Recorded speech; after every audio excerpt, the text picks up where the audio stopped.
যত মতাদর্শ সভ্যতা আছে সকল সভ্যতার দিকে তাকান, ওই সমস্ত সভ্যতা নারীদেরকে কোনো মূল্যায়ন করেনি, নারীদেরকে যথাযথ কোনো অধিকার আর মর্যাদা তারা দিতে পারেনি।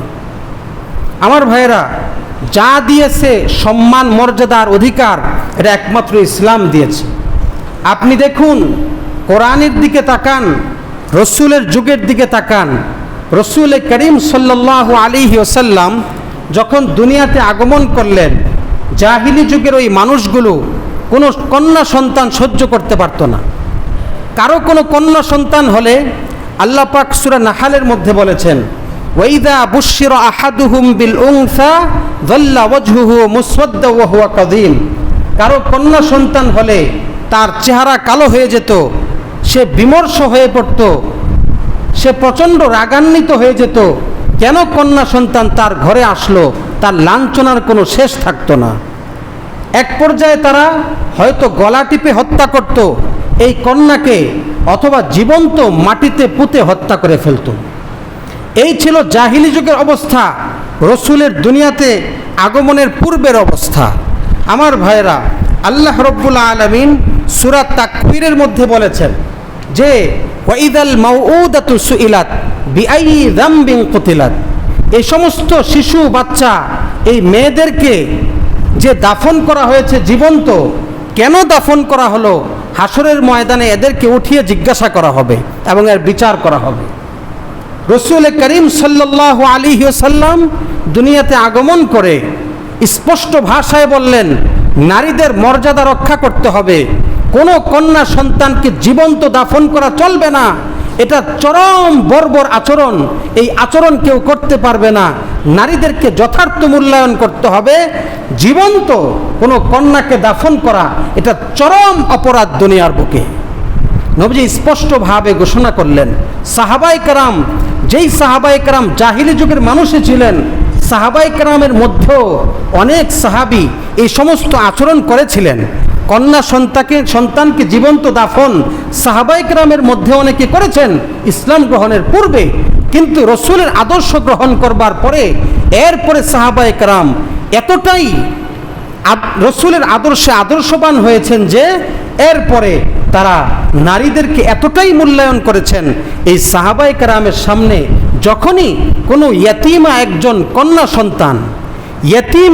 কন্যা সন্তান আসতো, তো একে দায়িত্ব কে গ্রহণ করবে এই কন্যা সন্তানের, এই দায়িত্ব গ্রহণের জন্য তারা লাফালাফি করত, প্রতিযোগিতায় নেমে যেত কার আগে কে এর দায়িত্ব গ্রহণ করবে। সুবহানাল্লাহ। রসুলের আদর্শে তারা এভাবে আদর্শবান হয়েছেন। রসুল আদর্শ শিখিয়েছেন, নারীর মর্যাদা রসুল শিক্ষা দিয়েছেন। কোনো সভ্যতা, কোনো মতবাদ নারীর অধিকার আর মর্যাদা দুনিয়ার বুকে প্রতিষ্ঠা করতে পারেনি। আমার ভাইয়েরা, আজকে এই কথাগুলো আমাদেরকে সুন্দরভাবে বুঝতে হবে। রসুল করিম সাল্লাল্লাহু আলাইহি ওয়াসাল্লাম নারীদের মর্যাদা, কন্যার মর্যাদা, মেয়ের মর্যাদা, বোনের মর্যাদা, স্ত্রীর মর্যাদা, মায়ের মর্যাদা কিভাবে রক্ষা করেছেন সে বিষয়টা সুন্দরভাবে বুঝতে হবে আজকে আমাদের। রসুল করিম সাল্লাল্লাহু আলাইহি ওয়াসাল্লামের ছোট কন্যা ফাতেমা রাদিয়াল্লাহু আনহাকে কত বেশি নবীজি মহব্বত করতেন। আল্লাহু আকবার। রসুল করিম সাল্লাল্লাহু আলাইহি ওয়াসাল্লাম যখন কোনো সফরে বের হতেন, সফরে বের হওয়ার সময় সর্বশেষ সাক্ষাৎ করতেন ফাতেমা রাদিয়াল্লাহু আনহার সাথে।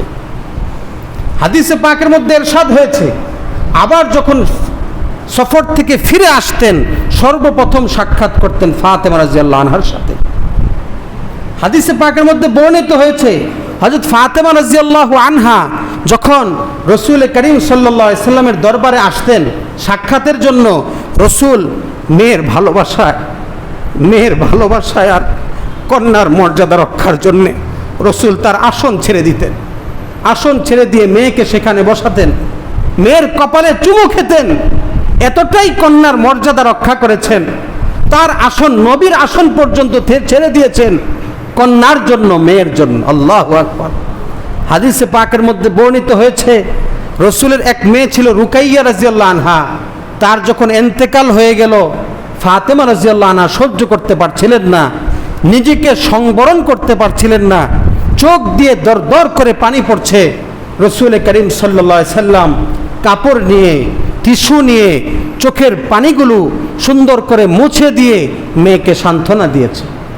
আমার ভাইয়েরা, কোনো তন্ত্রমন্ত্র আর মতবাদ পশ্চিমা বিশ্ব নারীর মর্যাদা রক্ষা করতে পারবে না। আজকে যে সমস্ত নারী সংস্করণ এই কমিশনের নামে যে সমস্ত নারীরা কোরআনের উপরে বৃদ্ধাঙ্গুলি দেখায়, বড় আফসোস হয়। তোমরা নারীদের অধিকার রক্ষা করবা না? ১৫০০ বছর পূর্বে আমার রাসূল নারীদের অধিকার রক্ষা করেছে, তোমরা অধিকার রক্ষা করবা না।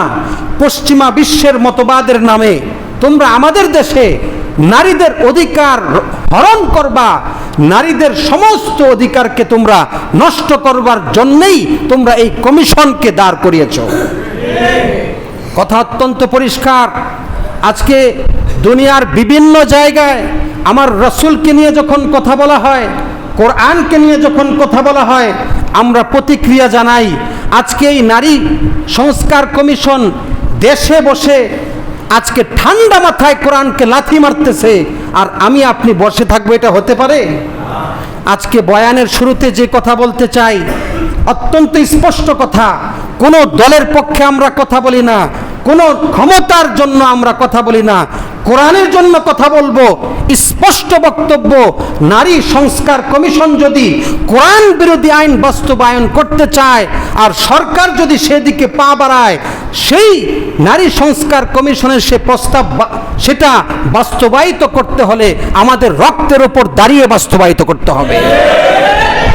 আমরা জান দিতে জানি, কোরআনের অবমাননা রক্ষা করতে আমরা সহ্য করব, রক্ষা করার জন্য আমরা প্রয়োজনে জান বিলিয়ে দিব।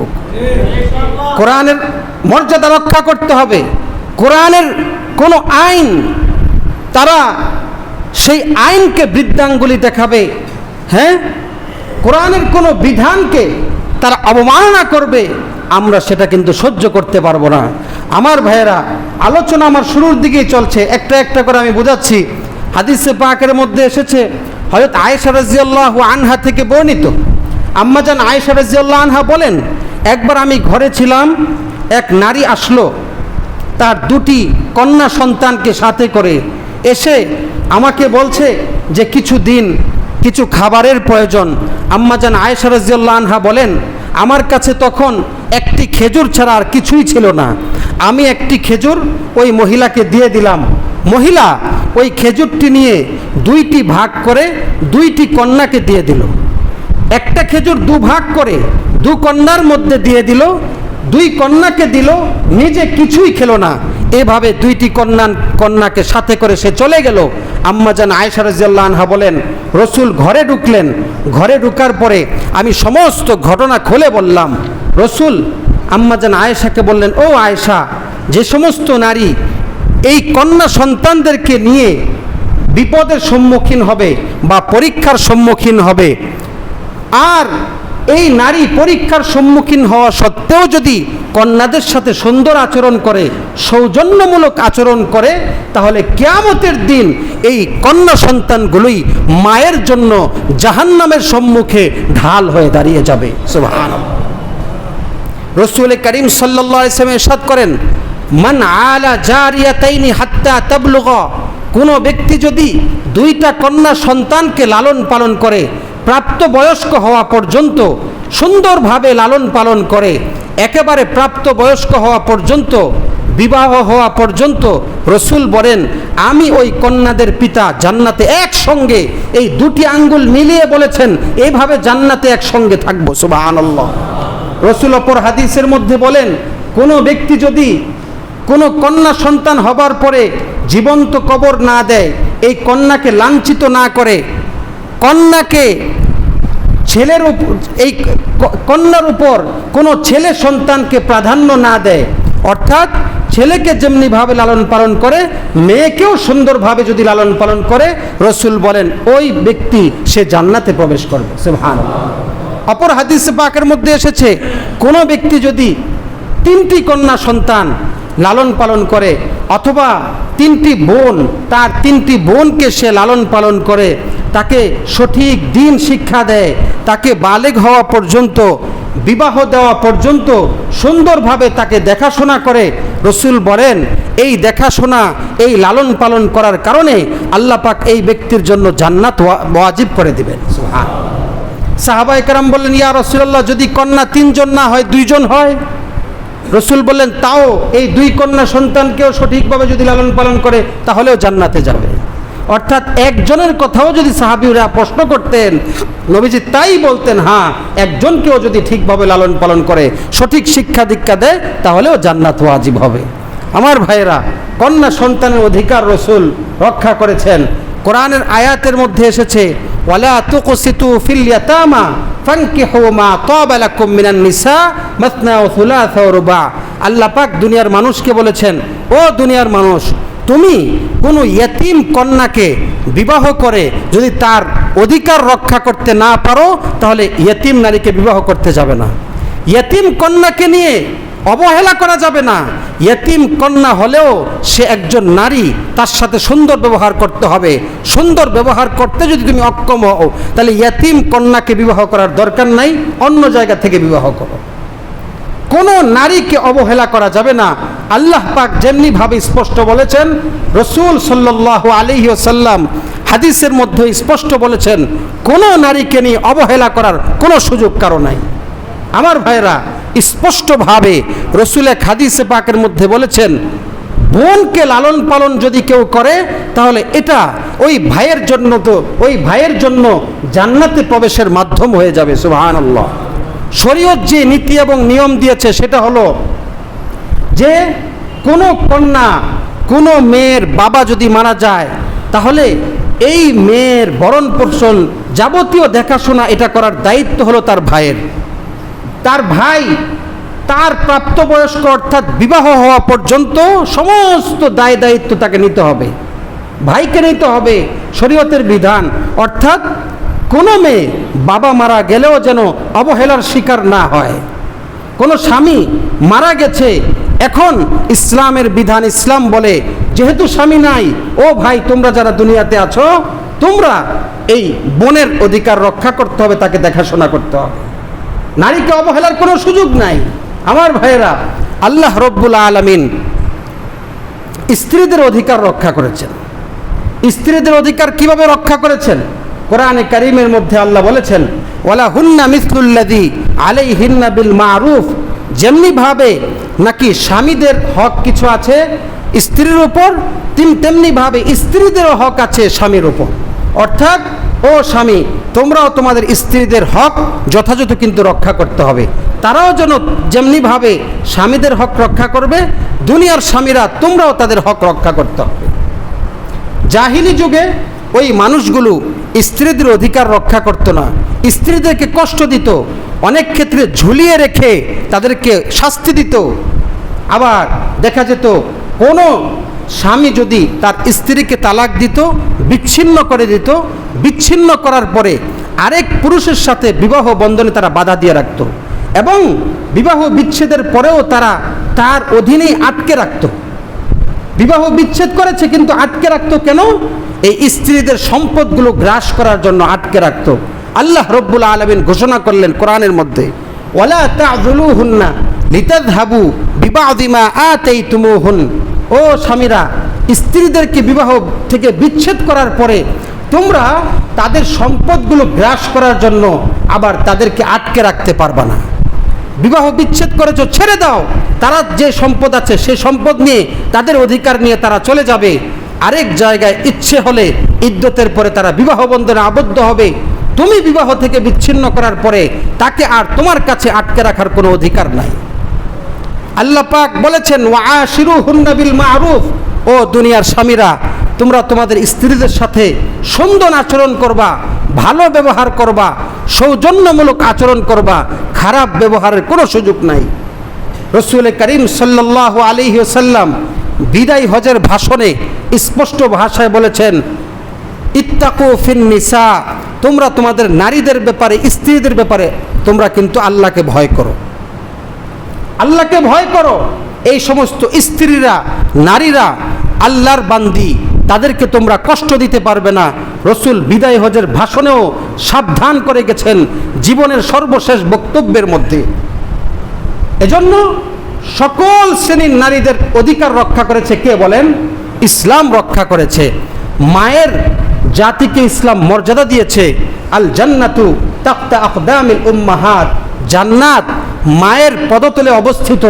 রসুল স্পষ্ট ঘোষণা করেছেন।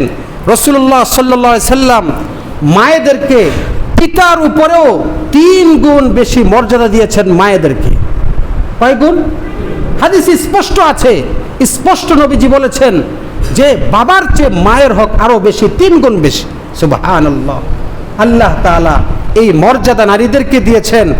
আল্লাহ তাআলা কোরআনে বলেছেন, আনিশকুরলি ওয়ালি ওয়ালিদাইক, ও দুনিয়ার মানুষেরা শুনে রাখো, আমার অধিকারের পরে, আমার গোলামির পরে তুমি যাদের গোলামি করবা তারা হলো তোমার মা আর তোমার বাবা। দুনিয়ার ভিতরে সবচেয়ে তোমার মর্যাদার যে পাত্র, সবচেয়ে বেশি তোমার কাছে যে বেশি হক পায় সে হলো মা, তারপরে বাবা। সুবহানাল্লাহ। কত মর্যাদা মায়ের, কত মর্যাদা মায়ের। এখানে বাবার উপর মায়ের মর্যাদা, নারীর মর্যাদা আপনার লক্ষ্য রাখতে হবে। আপনারা সকলেই জানেন ওয়াইস করণীর ঘটনা। হযরতে ওয়াইস করণী রহমতুল্লাহ আলাইহি, যিনি রসুলের যুগের মানুষ, ইয়ামান দেশে বসবাস করতেন। মা অত্যন্ত বৃদ্ধ, অসুস্থ। রসুলকে চিঠি পাঠালেন, ইয়া রাসূলুল্লাহ, আমি তো আপনার সাথে সাক্ষাৎ করতে চাই, আপনার সাথে সাক্ষাৎ করে আমি সাহাবী হয়ে সাহাবার এই মর্যাদা আমি লাভ করতে চাই। রসুল বললেন, তোমার মা অসুস্থ, তুমি তোমার মায়ের খেদমত করো, এটাই তোমার জন্য সবচেয়ে বড় নেক কাজ, আমার সাথে সাক্ষাৎ করতে হবে না। সুবহানাল্লাহ। ওয়াইস করণী রহমতুল্লাহ আলাইহি শুধু মায়ের জন্য, মায়ের মর্যাদা রক্ষার জন্য, মায়ের খেদমতের জন্য রসুলের সাথে পর্যন্ত সাক্ষাৎ করতে আসেন নাই। এজন্য এই রসুলের আদেশ রক্ষার জন্য আর মায়ের মর্যাদা রক্ষার জন্য রসুল এই ওয়াইস করণীকে এত মর্যাদা দিয়েছেন যে ওমরে ফারুক রাদিয়াল্লাহু আনহুকে বলেছেন, ও ওমর, একটা সময়ে ইয়ামান থেকে ওয়াইস করণী নামে একজন ব্যক্তি আসবে, সে যদি মদিনায় আসে, ওমর তুমি তার সাথে গিয়ে সাক্ষাৎ করবা এবং ওয়াইস করণী থেকে তুমি দোয়া নিবা। সুবহানাল্লাহ। আপনি চিন্তা করে দেখুন, ওয়াইস করণীর কাছে দোয়া নিতে বলছে কাকে? সাহাবীর মধ্যে যার মর্যাদা দ্বিতীয় স্থানে, ওমরে ফারুককে বলছে তার কাছ থেকে তুমি দোয়া নিবা। আপনি চিন্তা করুন, এমন মর্যাদা ওয়াইস করণী লাভ করলেন কার খেদমতের মাধ্যমে? নারীর মায়ের খেদমতের মাধ্যমে। এই মায়ের মর্যাদার অধিকার রক্ষা করেছে কে বলেন? ইসলাম। কোন দুনিয়ার কোন সভ্যতা নারীর মর্যাদা রক্ষা করতে পারে নাই। একমাত্র নারীর মর্যাদা, মায়ের মর্যাদা, কন্যা, বোন আর এই নারীর সমস্ত অধিকার রক্ষা করেছে ইসলাম। কোন তন্ত্রমন্ত্র সেই নারীর মর্যাদা রক্ষা করতে পারে নাই। কথা অত্যন্ত পরিষ্কার। হাদিসে পাকের মধ্যে বর্ণিত হয়েছে, নবীজি সাল্লাল্লাহু আলাইহি ওয়াসাল্লামের একজন দুধ বোন ছিল, নাম সীমা। হুনাইন যুদ্ধে প্রায় 100-র বেশি মুশরিক যোদ্ধা তারা বন্দী হয়ে মুসলমানদের কাছে আসে। সেই বন্দীদের মধ্যে সীমাও ছিল। এই সীমা বন্দী হওয়ার পরে সাহাবায়ে কেরামের কাছে বলল যে আমি তো তোমাদের নবীর বোন। সাহাবায়ে কেরাম জানে না, বিষয়ের সত্যতা যাচাইয়ের জন্য রসুল করিম সাল্লাল্লাহু আলাইহি ওয়াসাল্লামের কাছে এসে বলছে, ইয়া রাসূলুল্লাহ, সে তো বলছে সে নাকি আপনার বোন। রসুল গেলেন তার কাছে, গিয়ে দেখলেন হ্যাঁ আসলেই তো সে দুধ বোন। দেখার সাথে সাথে রসুল অশ্রুসিক্ত হয়ে পড়লেন, চোখ দিয়ে দর দর করে পানি পড়তে লাগলো। বোনের মোহাব্বত অন্তরে উদ্রেক হয়ে গেল। রসুল সাথে সাথে বোন সীমাকে বসতে দিলেন, নিজের চাদর বিছিয়ে দিয়ে তারপর বোনকে মর্যাদা দিলেন। সুবহানাল্লাহ। বোনকে বসতে দিলেন এবং অনেকগুলো ছাগল আর ওট হাদিয়া দিয়ে বললেন, বোন তুমি যদি চাও তোমার পরিবারের কাছে যেতে পারবা, আর যদি চাও আমাদের কাছেও থাকতে পারবা। বোন তার পরিবারের কাছে যাওয়ার ইচ্ছা ব্যক্ত করলে নবীজি তাকে তার পরিবারের কাছে যাওয়ার অধিকার, তার ইচ্ছা দিয়ে দিলেন। এভাবে বোন, কন্যা, মা, স্ত্রীর মর্যাদা ইসলাম রক্ষা করেছে। এই বিষয়গুলো আমরা মুসলমানরা আজ খুব ভালোভাবে বুঝতে হবে। আজকে তারা শুধু একটা কথাই বলতে চায় যে ইসলাম নারীর অধিকার হরণ করেছে, নাউজুবিল্লাহ, যে 2 আর 1, ছেলে 2 নারী 1, শুধু একটা কথাই বলতে চায়। আমি গত জুমায় বলেছি যে আল্লাহ পাক তিনি সৃষ্টিকর্তা, তিনি তার বান্দাবান্দি দুনিয়ার মানুষের অবস্থা তিনি জানেন, যে একটা পুরুষের আয়ের সে মাত্র এখানে 2 অংশ পাচ্ছে, কিন্তু উত্তরাধিকারের ক্ষেত্রে কয় অংশ পাচ্ছে? 2 অংশ, আর বোন হলো 1 অংশ। এই 2 অংশ পাচ্ছে ঠিক, কিন্তু তার ব্যয়ের খাত কতগুলো? তার স্ত্রী, তার সন্তান এবং নিজের ব্যয়ভার, মা বাবা, বোন, কত ব্যয়ের খাত, কিন্তু 2। এদিকে বোন সে মাত্র 1 অংশ, সে 1 অংশ পাচ্ছে, কিন্তু তার কোনো ব্যয়ের খাতই নাই। ব্যয়ের খাত আছে? কোনো ব্যয়ের খাতই নাই। এবং আপনি দেখেন সে উত্তরাধিকারের এই সম্পত্তি পাচ্ছে কত জায়গা থেকে? সে বাবার থেকেও পাচ্ছে, স্বামীর থেকেও পাচ্ছে, ছেলে থেকেও পাচ্ছে, কত জায়গা থেকে পাচ্ছে, কিন্তু ব্যয়ের কোনো খাত নাই। একথা তো বুঝতে হবে আল্লাহ রব্বুল আলামিন এই কাজটা কেন করলেন। যদি আজকে পশ্চিমাদের তালে তাল মিলিয়ে এই কথাই বলতে চাই, তাহলে সকল ক্ষেত্রে যদি সমান অধিকার রক্ষা করা হয়, তাহলে নারীরা কি দুনিয়াতে বাঁচতে পারবে নাকি? যদি এমন হয় সমান অধিকার, তাহলে বাসা ভাড়া, এই যে বাসা ভাড়া নিয়ে থাকবে একটা পরিবার, তাহলে 1 মাস স্বামী দিবে বাসা ভাড়া, আর 1 মাস স্ত্রী। ভরণ পোষণের ক্ষেত্রেও 1 মাস দিবে স্বামী, আর 1 মাস দিবে স্ত্রী। সম্ভব? বলেন সম্ভব? সব ক্ষেত্রে নারীরা বিপাকে পড়বে, বিপদে পড়বে। আল্লাহ রব্বুল আলামিনের বিধান, সুন্নাতুল্লাহ ফিল আরদ, জমিনের মধ্যে আল্লাহর যে আদর্শ আর নীতি, সেটা আল্লাহ রব্বুল আলামিন ভালো জানেন। শুধু একটা কথা শুনতে খুব ভালো শোনা যায়, 2 আর 1 ব্যবধান কেন, কিন্তু এটার পিছনের বিষয়টা তো বুঝতে হবে। এই একটা মুখ রোচক স্লোগান দিয়ে আমাদের মুসলিম সমাজকে তারা বিভ্রান্ত করছে, এর আড়ালে গভীর ষড়যন্ত্র রয়ে গেছে। আজকে পাশ্চাত্য কালচারাল সভ্যতা দেখেন, তাদের মধ্যে পারিবারিক কোনো বন্ধন নাই, কোনো বন্ধন নাই। তারা কোনো স্ত্রী, কোনো মা তার সন্তানের যে ভালোবাসা, সন্তানের হক বলতে কিছুই তারা জানে না। একটা বাবা সে সন্তান থেকে যে অধিকার পায়, সন্তানের ভালোবাসা পায়, এই সমস্ত কিছুই কোনো বাবা পায় না। স্বামী স্ত্রী আর সন্তান মিলে যে সুখের পরিবারে এই বন্ধনে আবদ্ধ থাকবে, এই ভালোবাসার বন্ধন বলতে তারা কিছুই বোঝে না। একটা সময়ে এই নারী পুরুষ এই সন্তানগুলো বৃদ্ধ যখন হয়, বয়স্ক হয়, একা একা ঢুকরে ঢুকরে তাদের মরতে হয়। কথা বুঝতে পেরেছেন? এই হলো পাশ্চাত্য সভ্যতা। আজকে সেই পাশ্চাত্য সভ্যতার সেই বস্তা পচা সেই সমস্ত কালচার আর আদর্শ মুসলিম সমাজে আমদানি করতে চাচ্ছে এক শ্রেণীর নারী সমাজ, যারা পতিতা, যারা সমাজের নষ্ট ভ্রষ্ট নারী ছাড়া আর কিছু না। আমার ভাইয়েরা, আমাদেরকে আজকে যে কথা বুঝতে হবে সে কথা হলো, দেখেন তারা 318 পৃষ্ঠার যেই আপনার প্রস্তাবনা পেশ করেছে প্রধান উপদেষ্টার কাছে, তার থেকে আমি উল্লেখযোগ্য অংশ গত জুমাতে আপনাদেরকে শুনিয়েছি। তো তার মধ্য থেকে আরও কিছু বিষয় দেখেন, এই 318 পৃষ্ঠার যে প্রস্তাবনা, সেই প্রস্তাবনার মধ্যে একটা বিষয় তারা উল্লেখ করেছে, খেয়াল করবেন। তারা এক জায়গায় উল্লেখ করেছে নারীর প্রতি বৈষম্যের মূল কারণ কি। সেখানে তারা এই কথা উল্লেখ করে তারা এক লেখিকার বক্তব্য পেশ করেছে, যে লেখিকা নাস্তিক। সেই লেখাটা উল্লেখ করেছে কি, তারা আমাদেরকে অন্ধকারে রাখিবার জন্য পুরুষগণ এই ধর্মগ্রন্থগুলো ঈশ্বরের আদেশপত্র বলিয়া প্রচার করিয়াছে। নাউজুবিল্লাহ। কথাটা খেয়াল করবেন।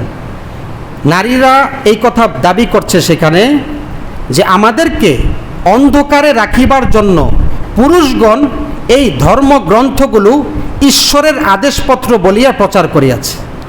অর্থাৎ পুরুষরা আমাদের নারীদেরকে অন্ধকারে রাখার জন্য এই ঈশ্বরের এই ধর্মগ্রন্থগুলো নিজেরাই রচনা করে আমাদের উপর চাপাই দিছে। এটা কোনো ঈশ্বরের গ্রন্থ না, বলেন নাউজুবিল্লাহ। অর্থাৎ তারা কোরআনকে, তারা আল্লাহর যে বাণী, আল্লাহর প্রেরিত কিতাব, এটা বিশ্বাসই করে না। নাউজুবিল্লাহ। কথা বুঝছেন? তারা বুঝাতে যায় পুরুষগণ নিজেরা রচনা করে এটা আমাদের উপর চাপিয়ে দিয়েছে। আমার ভাইরা, এরপরে আসেন, এখানে সংবিধানের ২৮ অনুচ্ছেদের অধীনে নারী ও পুরুষের মাঝে বৈষম্যমূলক বিধান বিদ্যমান। এখানে তারা এই অনুচ্ছেদে কি আনছে খেয়াল করবেন। সংবিধানের ২৮ অনুচ্ছেদের অধীনে নারী ও পুরুষের মাঝে বৈষম্যমূলক বিধান বিদ্যমান তারা উল্লেখ করছে। সেখানে সেই বিশেষ করে বিবাহ বিচ্ছেদ ও ভরণ পোষণের ক্ষেত্রে ধর্মীয় আইন অনুসরণ বাধ্যতামূলক হওয়ায় নারী বৈষম্যের শিকার হন। বলেন নাউজুবিল্লাহ। কথাটা কি বলছে আবারও খেয়াল করেন। বিশেষ করে বিবাহ বিচ্ছেদ ও ভরণ পোষণের ক্ষেত্রে ধর্মীয় আইন অনুসরণ বাধ্যতামূলক হওয়ায়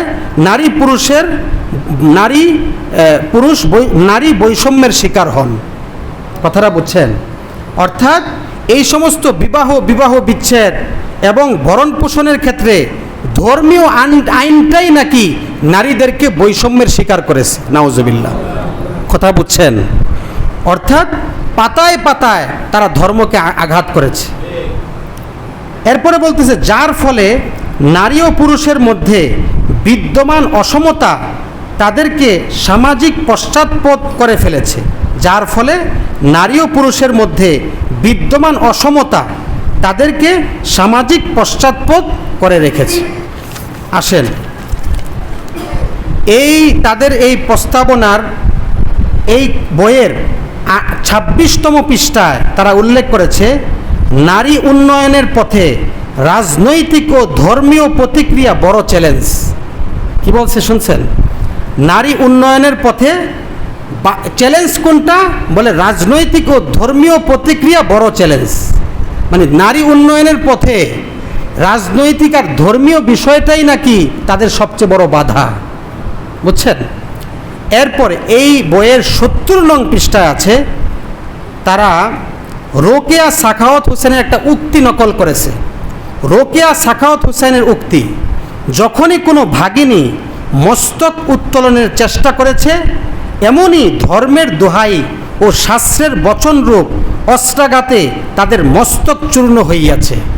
অর্থাৎ তারা বোঝাইতে চাচ্ছে, যখনই কোনো নারী মাথা তুলে সে উন্নয়ন করতে যায়, তখনই ধর্ম মাথাকে চাপা দিয়ে দমিয়ে রাখে। বলেন নাউজুবিল্লাহ। অর্থাৎ ধর্মের প্রতি তাদের বিষোদাগার, ধর্মই তাদের একমাত্র টার্গেট। পাতায় পাতায় ধর্মকে টার্গেট করেছে। আপনি চিন্তা করেন, এই বিষয়টা বাংলাদেশের ৯০% মুসলমান মেনে নিতে পারে? আমার ভাই, কথা স্পষ্ট। আইয়ুব খানের আমলে কিন্তু মুসলিম পারিবারিক আইন গঠিত হয়েছে। আইয়ুব খানের আমলে সেই আইনের মধ্যেই তো ইসলাম বিরোধী অনেক কিছু আছে। কি আছে? যেমন আপনার আইয়ুব খানের আমলে যেই নিয়মটা চালু হয়েছে, এখনও আছে, যে 18 বছরের আগে কোনো মেয়েকে বিবাহ দেওয়া যাবে না।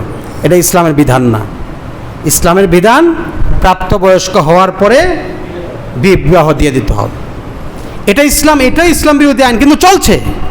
আরেকটা হলো যে কেউ যদি তালাক দেয়, এই তালাকের বিষয়টা লিখিত নোটিশ আদালতে পেশ না করলে তালাক গ্রহণযোগ্য হবে না।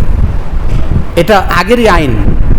তালাক যদি লিখিত আকারে কেউ না দেয়, নোটিশ আকারে, তাহলে এটা গ্রহণযোগ্য হবে না। অথচ ইসলাম বলে লিখিত দিলেও তালাক হবে, মৌখিক কেউ দিয়ে দিলেও তালাক হয়ে যাবে।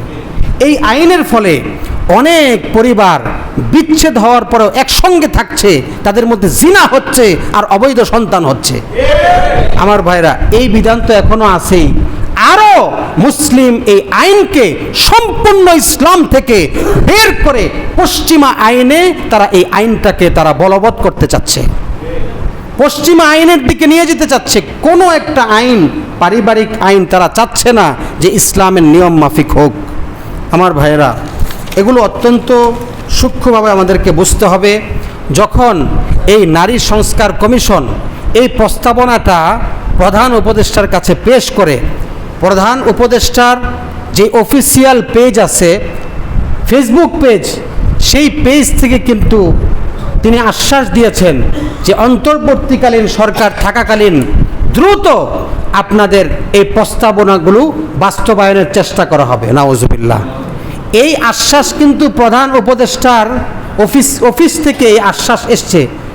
অফিসিয়াল পেজ থেকে আসা মানে কি, তার এই অফিস থেকেই তো আসা, প্রধান উপদেষ্টার অফিস থেকেই তাদেরকে আশ্বাস দেওয়া হয়েছে। এজন্য বিষয়টা আমাদেরকে খুব ভালোভাবে চিন্তা করতে হবে। আমরা স্পষ্ট যে কথা বলতে চাই, আমাদের কাছে যে কথা মনে হচ্ছে যে এটা কোনো গভীর ষড়যন্ত্র, যে ষড়যন্ত্র আগের থেকে সাজানো, আগের থেকে এই ষড়যন্ত্র সাজানো, মুসলিম এই সমাজ, মুসলিম এই পরিবারকে অমুসলিম আর পাশ্চাত্য কালচারে গড়ার জন্য এটা আগের থেকে যেভাবেই হোক এটা সাজানো একটা বিষয়। এজন্য আমরা খুব সুন্দরভাবে বলছি যে কোনো সরকার কোরআন বিরোধী আইন বাস্তবায়ন করে তারা টিকতে পারে নাই। মুসলিম হিসেবে আপনারাও তো মুসলিম, সেজন্য কোরআনের সম্মান রক্ষার্থে নিশ্চয়ই এই নারী কমিশনকে আপনারা বাতিল করবেন। যদি বাতিল না করেন এটা বাঙালি মুসলমান মনে রাখতে হবে। এটা বাঙালি মুসলমানকে কোরআন বিরোধী আইন করে তাদেরকে বসিয়ে রাখবেন দেশে, কোনোদিন সম্ভব নয়। যদি এই আইন বাস্তবায়ন করতে হয় তাহলে আমাদের লাশের ওপর দাঁড়িয়ে তারপর বাস্তবায়ন করতে হবে। কথা অত্যন্ত পরিষ্কার। মসজিদের মিম্বর থেকে বলতে চাই, অন্তর্বর্তীকালীন সরকার আপনাদেরকে শ্রদ্ধা জানাই। অনেক কিছুর আপনারা সংস্কার করেছেন, সংস্কার করুন।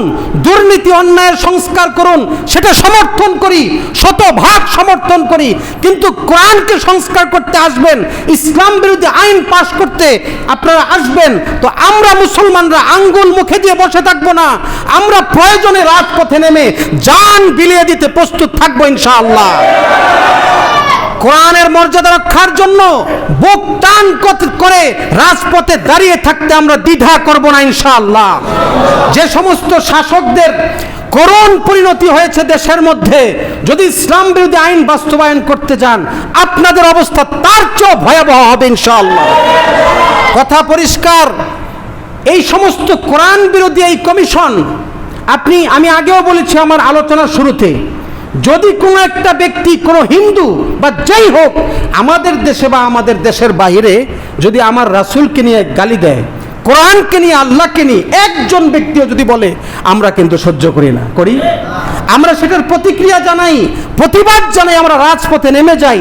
আজকে প্রধান উপদেষ্টার অফিসে ঢুকে এই সমস্ত নারীরা ঠান্ডা মাথায় কোরআনকে লাথি মারতেছে, কোরআনের বিধানকে লাথি মারতেছে, আর আমরা চুপ করে বসে থাকবো, এটা কোনোদিন সম্ভব নয়। আমার ভাইরা, এটা কি আপনি বিশ্বাস করেন ঠান্ডা মাথায় কোরআনকে লাথি মারতেছে? এ কথা বিশ্বাস করেন? এই যে কোরআন বিরোধী এই বিষয়গুলো তারা যে প্রস্তাবনায় এসেছে, এটা কোরআনকে লাথি মারা নয়? বলেন, কথা বলেন, কোরআনকে লাথি মারা নয়? যদি কোরআনকে লাথি মারা হয় তাহলে আমার আপনার দায়িত্ব কোরআনের মর্যাদা রক্ষার জন্য এর প্রতিবাদে রাস্তায় নেমে পড়া। দায়িত্ব আছে কিনা? সেই দায়িত্বের জায়গা থেকে আগামীকাল 3 মে সমাবেশ ডাক দেওয়া হয়েছে হেফাজতে ইসলামের পক্ষ থেকে। হেফাজতে ইসলামের যে দায়িত্ব সেটা হলো ইসলাম বিরোধী যে কাজ যখনই হবে সেটাকে প্রতিবাদ করতে হবে। এটা প্রতিটা মুসলমানের দায়িত্ব। কেউ যদি মনে করেন যে না, যা হওয়ার হোক, কোরআন বিরোধী আইন হোক, যাই হোক, আমি তসবিহ নিয়ে বসে থাকবো, আমার এই সমস্ত কোনো কাজ নেই, তাহলে আপনি ইমানি দায়িত্ব থেকে সরে গেছেন।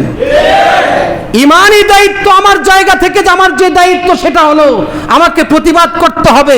সেই প্রতিবাদ করতে গিয়ে, প্রতিরোধ করতে গিয়ে যা হবে সেটার জন্য কোনো দ্বিধা করা যাবে না। আগামীকাল সকাল 9টা থেকে সোহরাওয়ার্দী উদ্যানে সমাবেশ অনুষ্ঠিত হবে, সেজন্য ভোরবেলা আমাদেরকে রওনা দিতে হবে। আপনারা যদি ইচ্ছা রাখেন একসঙ্গে যাবেন, তাহলে আমরা একসঙ্গে বাস ভাড়া করে এখান থেকে যাব ইনশাআল্লাহ। কারা কারা রাজি আছেন? হাত তোলেন। কারা কারা রাজি আছেন হাত তোলেন। আল্লাহ পাক কবুল করেন। যারা রাজি থাকবেন সকালবেলা ফজরের পরে এখানে উপস্থিত থাকবেন। একসঙ্গে আমরা যাব কোরআন রক্ষার জন্য, কোরআনের মর্যাদা রক্ষার জন্য।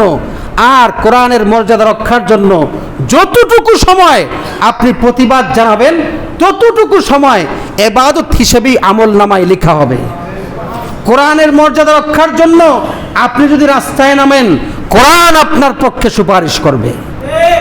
যার জন্য আপনি যতটুকু দিবেন সে যেমন ততটুকু আপনার জন্য করে, কোরআনের জন্য যদি আপনি করেন কোরআনও আপনার জন্য করবে। ঠিক আছে তো ইনশাআল্লাহ?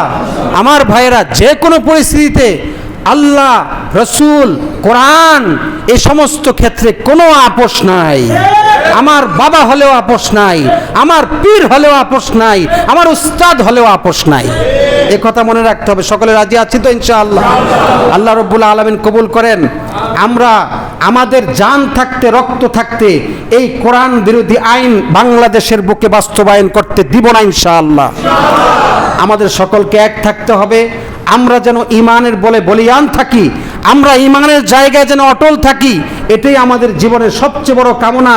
আর এই অবস্থায় যেন আমাদের মৃত্যু হয়, এটার জন্যই আমাদেরকে সবসময় আমাদেরকে মজবুত থাকতে হবে ইনশাআল্লাহ। আমার ভাইয়েরা, সর্বশেষ যে কথা সেটা হলো, আমরা পরামর্শ করেছি আমাদের সভাপতি সাহেব, মসজিদের কমিটিবৃন্দ, সেটা হলো আল আকসা জামে মসজিদে একটি দ্বীনি মাদ্রাসা করা। অনাবাসিক সকাল থেকে রাত পর্যন্ত ছেলেরা পড়বে। একেবারে নুরানি থেকে আপনার ছোট বাচ্চাকে দিয়ে যেতে পারবেন। কোরআন, হাদিস, মাসালা পড়বে। নুরানি বিভাগ, নাজেরা বিভাগ, প্রাথমিকভাবে দুটি বিভাগ চালু হবে ইনশাআল্লাহ। দুটি বিভাগ চালু হবে সকাল থেকে রাত পর্যন্ত। যারা এই এলাকার আছেন তাদের জন্য খুব সহজ। অনেকের সন্তান আপনারা দেখা যায় দূরে দিতে হয়, তা আপনি এখানে হলে আপনার জন্য সুবিধা হবে। সকালের নাস্তা, দুপুরের খাবার, রাতের খাবার সব আপনি বাসায় নিয়ে খাওয়াতে পারবেন, বাসায় গোসল করতে পারবে, সব কিছু বাসায় করতে পারবে, সময় মতো এখানে ক্লাস করবে, সুবিধা হবে আপনাদের জন্য। সার্বিক সব বিষয় দেখা হবে, ভালো শিক্ষক আনা হবে, হ্যাঁ, যাতে ভালো তালিম দিতে পারে, সেই ব্যবস্থা আমরা নিব। এখন থেকে সেই পদক্ষেপ আমরা, সেই পদক্ষেপ অনুযায়ী আমরা সামনে চলবো ইনশাআল্লাহ। সেই বিষয়